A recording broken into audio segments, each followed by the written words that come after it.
Hello दोस्तों, कैसे हैं आप सभी। मैं स्वागत करता हूं आपके मेरे चैनल पर जिसका नाम है लीगल पेडागोजी। दोस्तों, इस वीडियो में हम डिस्कस करने वाले हैं कुछ इंपॉर्टेंट क्वेश्चंस को with regard to Indian polity. और मैं वीडियो में आगे बढ़ूं उससे पहले मैं आपको बताना चाहूंगा कि कई बार स्टूडेंट्स को कुछ ऐसी वीडियोस नहीं मिलती हैं जो ऑलरेडी चैनल पर अपलोडेड है। तो मैं आपसे रिक्वेस्ट करूंगा कि आप प्लेलिस्ट सेक्शन में जाइए, वहां पर हर एक सब्जेक्ट से रिलेटेड, चाहे वो इंडियन पॉलिटी हो, कॉन्ट्रैक्ट हो, क्राइम्स हो, टॉट हो, उन सभी से रिलेटेड अलग अलग प्लेलिस्ट बनी हुई है। आप वहां से जाके उन वीडियोस को एक्सेस कर सकते हैं। और अगर आपको इन वीडियोस की पीडीएफ चाहिए तो आप मेरे टेलीग्राम चैनल को भी ज्वाइन कर सकते हैं, जिसका लिंक मैंने डिस्क्रिप्शन बॉक्स में दे दिया है। चैनल का नाम है लीगल पेडागोजी। तो दोस्तों, आइए शुरू करते हैं इस वीडियो को।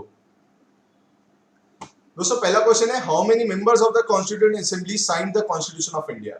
तो दोस्तों 284 मेंबर्स थे कॉन्स्टिट्यूएंट असेंबली के जिन्होंने कॉन्स्टिट्यूशन ऑफ इंडिया पे अपने हस्ताक्षर दिए थे। तो ये बात आपको याद रखनी चाहिए। और एक और क्वेश्चन जो आ जाता है कि कितना समय लगा कॉन्स्टिट्यूशन ड्राफ्ट करने के लिए, तो दोस्तों लगे 2 साल 11 महीने और 18 दिन। तो ये बातें आपको याद रखनी है। अगला क्वेश्चन है दोस्तों कि इनमें से कौन सा कॉन्स्टिट्यूएंट असेंबली का मेंबर नॉन कांग्रेस था, मतलब कांग्रेस पार्टी को बिलोंग नहीं करता था। तो दोस्तों वो थे डॉक्टर बी आर अम्बेडकर, जो कि चेयरमैन भी थे ड्राफ्टिंग कमेटी के ऑफ द कॉन्स्टिट्यूएंट असेंबली, और उसके साथ ही साथ वो पहले लॉ मिनिस्टर भी थे हमारे देश के। तो वो नॉन कांग्रेस मेंबर थे ऑफ द कॉन्स्टिट्यूएंट असेंबली। दोस्तों अगला क्वेश्चन है कि which article deals with the residuary powers of the parliament. दोस्तों आर्टिकल 248 डील करता है with regard to residuary powers of the parliament. Residuary powers का मतलब ये होता है कि अगर कोई ऐसा मैटर है जिसके ऊपर कानून बनाना है और ना ही वो सेंट्रल लिस्ट का पार्ट है, ना ही स्टेट लिस्ट का पार्ट है, और ना ही कॉन्करेंट लिस्ट का पार्ट है, जिनको बताया गया है 7th शेड्यूल में, अगर वो मैटर किसी भी लिस्ट का पार्ट नहीं है तो उसके ऊपर कानून बनाने की जो पावर होगी वो पार्लियामेंट ऑफ इंडिया के पास होगी। इसको कहते हैं रेजिडुअरी पावर्स, जिसके बारे में बताया गया है अंडर आर्टिकल 248। दोस्तों अगला क्वेश्चन है कि हमें ये बताना है कि इसमें से प्रियम्बल को लेके कौन सी चीजें सही है और कौन सी इनकरेक्ट है। हमें बताना है कि कौन कौन सी स्टेटमेंट्स करेक्ट हैं। पहला है कि जो पंडित जवाहरलाल नेहरू ने ऑब्जेक्टिव रेजोल्यूशन प्रपोज किया था वही बाद में जाकर प्रियम्बल बना, तो ये बात सही है। ऑब्जेक्टिव रेजोल्यूशन जो पंडित जवाहरलाल नेहरू लाए थे वही बाद में जाके प्रियम्बल बना था। उसमें बाद में संशोधन हुए, अमेंडमेंट्स हुई, जैसे कि 42nd अमेंडमेंट ऑफ 1976, जिसके through socialist, secular, integrity words add किए गए प्रियम्बल में। ऑप्शन बी है, it is not justiciable in nature, ये बात सही है। Preamble is not justiciable. Justiciable का मतलब ये होता है कि प्रियम्बल में जो चीजें, जो फीचर्स मेंशन्ड है उनको आप कोर्ट में जाके इन्फोर्स नहीं करा सकते। जैसे कि जो फंडामेंटल राइट्स हैं वो जस्टिसिएबल हैं। अगर फंडामेंटल राइट्स आपके वॉयलेट होते हैं तो आप उनको इन्फोर्स करा सकते हैं कोर्ट में जाके, पर जो प्रियम्बल है वो नॉन जस्टिसिएबल है इन नेचर। तीसरा ऑप्शन है, इट कैनॉट बी अमेंडेड। ये स्टेटमेंट गलत है। प्रियम्बल जो है दोस्तों उसको अमेंड किया जा सकता है, पर प्रियम्बल के वो फीचर्स जो basic structure of the constitution का पार्ट बनते हैं उनको अमेंड नहीं किया जा सकता, पर बाकी फीचर्स को किया जा सकता है। ये बोला गया था केशव नंदा भारती के केस में, तो ये बात आपको याद रखनी है। तो आंसर होगा option D, that is both A and B. Statement A भी करेक्ट है और बी भी करेक्ट है। अगला है दोस्तों, जो आइडिया ऑफ प्रियम्बल है जो हमारे कॉन्स्टिट्यूशन में लिया गया है वो किस देश के कॉन्स्टिट्यूशन से लिया गया। तो दोस्तों वो लिया गया है from the constitution of USA. ये बात आपको याद रखनी है। अगला है दोस्तों, द फ्रेज, जो फ्रेज मेंशन्ड है आर्टिकल 14 में जो कि बात करते हैं about the equality before law, वो किस देश के कॉन्स्टिट्यूशन से लिया गया है। इक्वालिटी बिफोर लॉ का मतलब होता है दोस्तों कि लॉ इक्वली एप्लीकेबल है, चाहे हमारे देश के प्रधानमंत्री हों या हम आम नागरिक हों, तो उनके ऊपर लॉ इक्वली अप्लाई करता है। And it even talks about equal protection of law. तो इक्वालिटी बिफोर लॉ की जिस बात की गई है आर्टिकल 14 में वो लिया गया है from the constitution of Britain. ये बात आपको पता होनी चाहिए। अगला दोस्तों क्वेश्चन है, which of the following is not a feature of the constitution, Indian constitution. दोस्तों हमारा लेंथीएस्ट रिटन कॉन्स्टिट्यूशन है, ये फीचर है।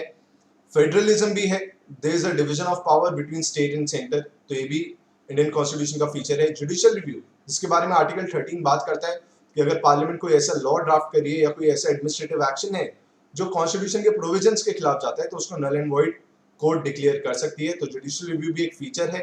पर हमारे देश में पार्लियामेंट सोवरेन नहीं है, हमारे देश में सोवरेन है हम खुद, मतलब we the people of India. क्योंकि हम लोगों ने जब आप इंडियन कॉन्स्टिट्यूशन का स्टार्टिंग देखेंगे तो उसमें we the people of India mentioned है। तो we the people of India are sovereign, हम लोग सोवरेन है क्योंकि हम लोगों ने इंडियन कॉन्स्टिट्यूशन खुद को दिया है। तो पार्लियामेंट हमारे देश में सोवरेन नहीं है, तो हमारे कॉन्स्टिट्यूशन का फीचर नहीं है। अगला दोस्तों क्वेश्चन है कि which part of the Indian constitution deals with the centre state financial relations. तो दोस्तों जो पार्ट 12 है वो डील करता है with regard to centre state financial relations, वहीं जो पार्ट 15 है वो डील करता है विद इलेक्शन कमीशन। तो ये बातें आपको पता होनी चाहिए। अगला दोस्तों क्वेश्चन है in which schedule of the Indian constitution powers of panchayat are stated. दोस्तों पंचायत को जो पावर दी गई है उसके बारे में बात करता है 11th शेड्यूल। तो इंपॉर्टेंट है शेड्यूल, ये आपको याद रखना है। 7th शेड्यूल भी इंपॉर्टेंट है जो कि बात करता है 3 अलग अलग लिस्ट की, centre, state and concurrent. 8th schedule जो कि बात करता है ऑफिशियल लैंग्वेजेस की। 10th शेड्यूल जो कि बात करता है एंटी डिफेक्शन लॉ की। तो ये सारी शेड्यूल आपको याद रखने हैं। अगला दोस्तों क्वेश्चन है under which article the parliament of India में कॉन्स्टिट्यूट एडमिनिस्ट्रेटिव ट्राइब्यूनल। दोस्तों एडमिनिस्ट्रेटिव ट्राइब्यूनल एक क्वासी जुडिशियल बॉडी है और इसको पार्लियामेंट कॉन्स्टिट्यूट करती है थ्रू अ स्टैट्यूट। एक स्टैट्यूट के थ्रू इसको कॉन्स्टिट्यूट किया जाता है जिससे कि जो बहुत सारे केसेस पेंडिंग है, जो ओवरबर्डन हो रखे हैं हमारे यहाँ की जुडिशरी, उसको कम किया जा सके। तो एडमिनिस्ट्रेटिव ट्राइब्यूनल को ये पावर दी जाती है कि वो भी डिसीजन दे सकते हैं जिस मैटर के लिए उस एडमिनिस्ट्रेटिव ट्राइब्यूनल को क्रिएट किया गया है।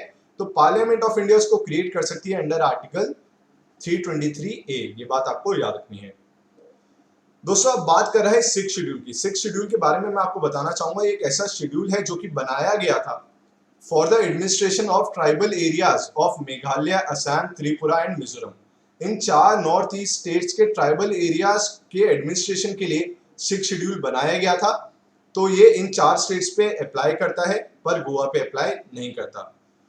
दोस्तों अगला क्वेश्चन है कि which article provides that any law passed in violation of fundamental rights is void to an extent of such violation। आपको पता ही है कि कोई भी ऐसा कानून नहीं बनाया जा सकता हमारे देश में जो फंडामेंटल राइट्स के खिलाफ जाता हो। तो इसके बारे में बात करते हैं आर्टिकल 13 और वो ये इस बारे में कहता है कि अगर कोई भी कानून पार्लियामेंट ने ऐसा बनाया है जो फंडामेंटल राइट्स के खिलाफ जाता है तो जुडिशरी को ये पावर है, जिसको जुडिशियल रिव्यू की पावर भी कहा जाता है। जुडिशरी के पास ये पावर है कि वो उस कानून को void, null and void declare कर सकते हैं, उसकी पावर्स खत्म कर सकते हैं उस कानून की। और एक और बात मैं आपको इससे जुड़ी हुई बताना चाहूंगा कि अगर बाय चांस कोई ऐसा कानून ड्राफ्ट किया गया है कि उसका एक पोर्शन तो फंडामेंटल राइट्स या कॉन्स्टिट्यूशन के खिलाफ नहीं जाता, पर जो दूसरा पार्ट है उसका वो जाता है फंडामेंटल राइट्स के खिलाफ और कॉन्स्टिट्यूशन के खिलाफ। तो अगर ये दोनों पार्ट्स ऐसे हैं कि इन दोनों को एक दूसरे से अलग किया जा सकता है, सीवियर किया जा सकता है, तो दोस्तों वो वाला पार्ट तो एप्लीकेबल होगा जो कॉन्स्टिट्यूशन के खिलाफ नहीं जाता, फंडामेंटल राइट्स के खिलाफ नहीं जाता। पर वो वाला पार्ट जो कॉन्स्टिट्यूशन के खिलाफ जाता है तो जुडिशरी चाहे तो उस वाले पार्ट को खाली वॉइड डिक्लेयर कर सकती है।